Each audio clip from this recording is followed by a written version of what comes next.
Hello friends, मैं मनोज लोटवानी स्वागत करता हूं आपका इस वीडियो में।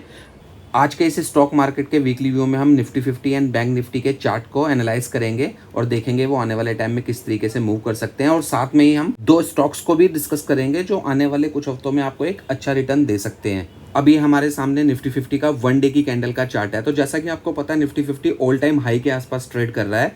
तो अब आप देखेंगे इसने एक चैनल का जो है एक ब्रेकआउट करने की कोशिश करी थी, बट आप पिछले हफ्ते और कुछ 8-10 दिन से देखेंगे इसकी बहुत स्लो हो गई है चाल, जो है ना बहुत स्लो चल रहा है। अब एक ही जगह पे घूमे जा रहा है एक दिन की कैंडल में।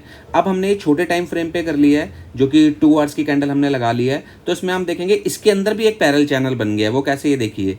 अब ये लंबे टाइम फ्रेम पे पैरेलल चैनल में था, अब ये छोटे टाइम फ्रेम में भी पैरेलल चैनल में हो गया है, चैनल के अंदर चैनल हो गया है।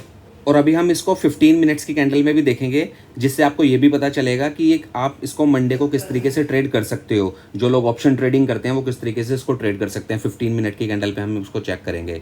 तो अभी हम इसको और छोटे टाइम फ्रेम पे करते हैं। ये हमने 30 मिनट्स की कैंडल लगाई है। तो आप देखेंगे इसने अपने चैनल का ब्रेक डाउन कर दिया है। जब आप एक जगह पे कैंडल्स रुक जाती हैं तो आपको छोटे टाइम फ्रेम पे आइडिया लेना होता है। छोटे टाइम फ्रेम पे आपको पहले सिग्नल मिलेगा कि आगे क्या हो सकता है। जैसा आप ये हाफ एन आवर की कैंडल में देख रहे हो, इसने ब्रेक डाउन करा, फिर ऊपर जाने की वापस इसने चैनल में जाके रीटेस्ट करके वापस इसने रिजेक्शन लेके नीचे ही आने की कोशिश कर रहा है। अब हम इसको 15 मिनट में देखते हैं कि 15 मिनट्स में क्या दिख रहा है। तो देखिए आप इसको 15 मिनट्स में आपको और क्लियर हो गई हैं चीज़ें कि अब जो है इसमें बायर्स जो हैं कमज़ोर पड़ते जा रहे हैं, सेलर्स इसमें हैवी होने की कोशिश कर रहे हैं। देखिए ये एक चैनल में चल रहा था काफ़ी टाइम से, और अब इसने ब्रेक डाउन कर दिया और उसका रीटेस्ट भी कर लिया। अब जैसे ही अपना ये नीचे वाला जो लो है, ये जो लो इसने बनाया था इस ग्रीन कैंडल में, जैसे इसके नीचे क्लोजिंग देगा तो फिर ये आपको आराम से 150-200 पॉइंट की एक रैली दिखा सकता है। एंड इंट्राडे के अंदर 100-150 पॉइंट काफ़ी होते हैं। जो लोग ऑप्शन ट्रेडिंग करते हैं उनको पता होगा। अब मैं आपको दिखाता हूँ छोटे टाइम फ्रेम पे, ये 15 मिनट्स की कैंडल है, तो किस तरीके से यहाँ पे क्या चल रहा था और किस तरीके से ये हायर हाई बनाता हुआ आ रहा था। एक मिनट मैं डिलीट करूँ तो मैं आपको बताता हूँ। यहाँ पे देखिए, यहाँ पे आप देखेंगे ये हायर हाई बनाता हुआ आ रहा था 15 मिनट की कैंडल पे, आप देखेंगे तो इस तरीके से, ठीक है। अब यहाँ पे जो है एकदम से जो बायर्स है ना एकदम कमज़ोर होने लगे, मतलब स्ट्रेंथ एकदम चली गई बायर्स की ना। तो अब यहाँ से ना ये इसने लोअर हाई बनाया है इधर पहला, अभी हो सकता है नीचे आएगा। तो इधर जो है ना सेलर्स थोड़े हैवी हो गए हैं, बायर्स रुक गए हैं। तो अब जैसे ही ये 23,400 के नीचे अगर क्लोजिंग देता है तो एक अच्छा ट्रेड बन सकता है 150-200 पॉइंट का। तो इंट्राडे के अंदर किस तरीके से ट्रेड करना है, ऑप्शन ट्रेडिंग जो लोग करते हैं उनके लिए ये क्लियर हो गया। बस आपने पेशेंस रखने हैं, जल्दीबाजी कोई नहीं करनी है। तो देखिए अब जो लोग अप साइड का जैसे ट्रेड लेना चाहते हैं तो किस तरीके से उन्होंने वेट करना है। अब जो लोग डाउन साइड का लेंगे तो ये लाइन मैंने जो लगाई है वही 400 है, 23,400 है, इसके नीचे क्लोजिंग चाहिए हमारे को, तब आप डाउन साइड का पुट का ट्रेड ले सकते हो।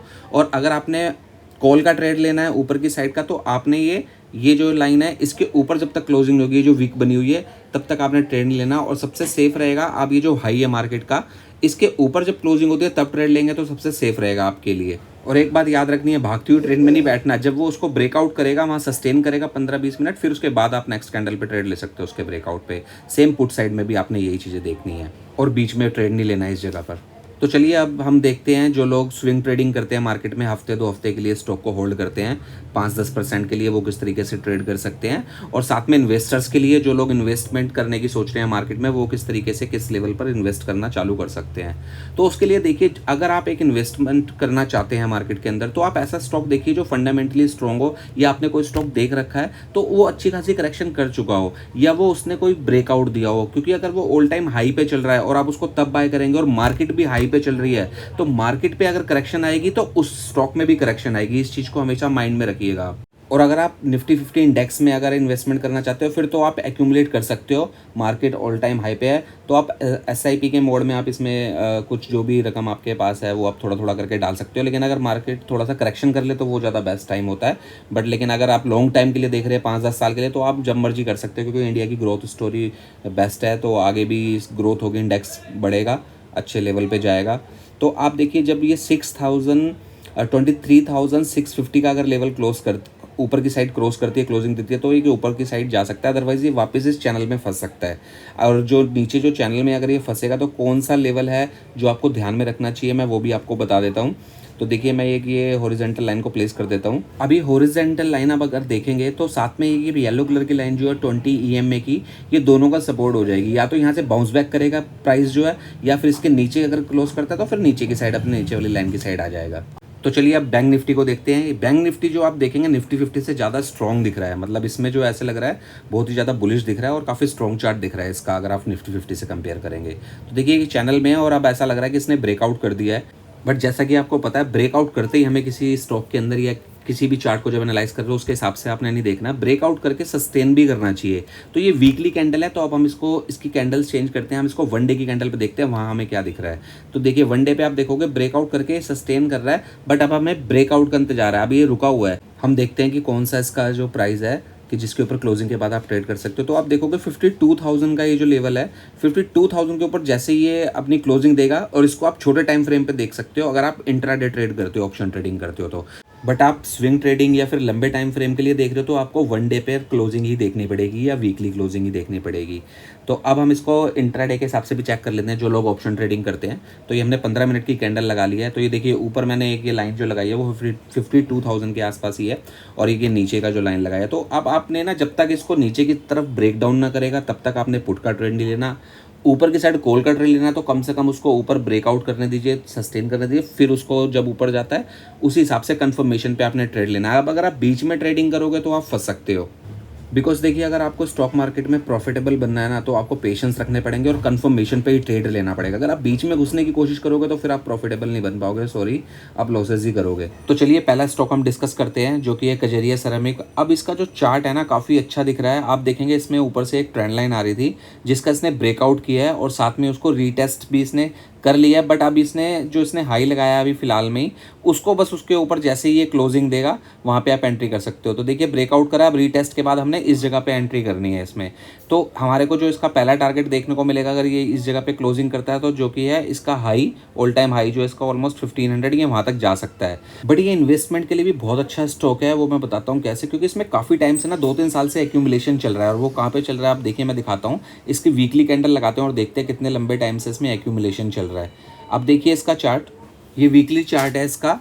तो आप देखेंगे इसमें अभी एक्यूमुलेशन ही चल रहा है काफ़ी टाइम से। ये वीकली कैंडल लगाई है हमने, और इसने देखिए रशिया यूक्रेन वॉर भी देख लिया इस जगह पे, जब रशिया यूक्रेन वॉर हुआ था, और इसने इसराइल वॉर भी देख लिया। बट ये गिरा नहीं है, इसमें एक्यूमुलेशन ही चल रहा है तब से। बट अब ये साइन दे रहा है कि एक छोटे टाइम में आपको 5 से 10% रिटर्न दे सकता है, और इसको अगर ब्रेकआउट करा इस जगह से फिर ये बहुत अच्छा रिटर्न आपको देगा, बहुत ही कम टाइम के अंदर। देखिए अब ये अगर ऊपर की साइड कंफर्मेशन देता है जैसा मैंने अभी पहले बताया, तो ये आपको 8 से 10% का रिटर्न बहुत जल्दी दे देगा।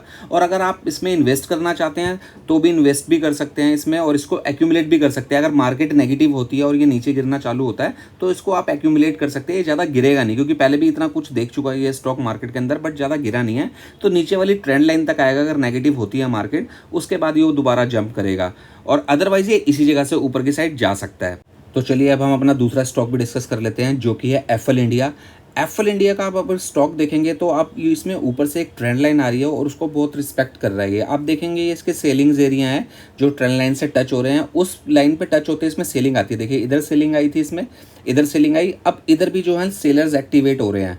तो हमने क्या करना है, इस लाइन के ब्रेकआउट का वेट करना है। अगर ये इस लाइन के ब्रेकआउट कर देता है, इस लाइन को ब्रेकआउट करके, फिर जो है कि देखिए मैं इसको छोटा करके आपको दिखा रहा हूँ चार्ट को। अब देखिए इस जगह पे सेलिंग आई, इधर सेलिंग आई, वो एक ट्रेंड लाइन जो ड्रॉ करी है हमने उसी को देखो कैसे रिस्पेक्ट कर रहा है ये। तो अब इसके ब्रेकआउट होते ही आपको ये मूव दिखाएगा और 10% का रिटर्न देगा। बस आपने क्या करना है, या तो इसी जगह पे घूम के ये सीधा निकले या इसको ब्रेकआउट करके रीटेस्ट करे फिर ऊपर निकले, तो ये 10% बहुत ही जल्दी कम टाइम में आपको रिटर्न दे देगा अगर ये कन्फर्मेशन देता है तो। और ये जो भी एनालाइज मैं स्टॉक आपके साथ डिस्कस कर रहा हूँ ये सिर्फ और सिर्फ एजुकेशनल पर्पस के लिए है, ताकि आप चीज़ों को समझो कि चीज़ें किस तरीके से काम करती हैं स्टॉक मार्केट में। इसलिए मैं बोलता हूँ आपको सीखना चाहिए खुद से, और खुद से ट्रेड करना चाहिए सीखकर। आपको किसी के कहने पे कोई स्टॉक बाय नहीं करना चाहिए, बिकॉज स्टॉक मार्केट को कोई भी प्रेडिक्ट नहीं कर सकता। इसके अंदर सिर्फ और सिर्फ एनालाइज करके चीज़ें सीख कर ही आप ट्रेड कर सकते हो और आप प्रॉफिटेबल बन सकते हो। This is the only reason I says learn and earn. So FL India का भी आपको समझ आ गया किस तरीके से ट्रेड करना है, कैसे कंफर्मेशन का वेट करना है। तो इसकी कंफर्मेशन पे ही आपने ट्रेड लेना है, विदाउट कंफर्मेशन बीच में फंसने की बिल्कुल भी कोशिश ना करें। I hope you like this video. अगर आपको ये वीडियो अच्छी लगी तो इसको उन सभी लोगों के साथ शेयर कीजिए जो लोग स्टॉक मार्केट में इन्वेस्ट करते हैं या फिर ट्रेडिंग करते हैं या फिर इन्वेस्टमेंट के बारे में सोच रहे हैं। और अगर अभी तक आपने इस चैनल को सब्सक्राइब नहीं किया तो सब्सक्राइब कर दीजिए, बेल आइकन दबा दीजिए, ताकि इसी तरीके की इन्फॉर्मेटिव वीडियो आपको जल्दी से जल्दी मिल सके।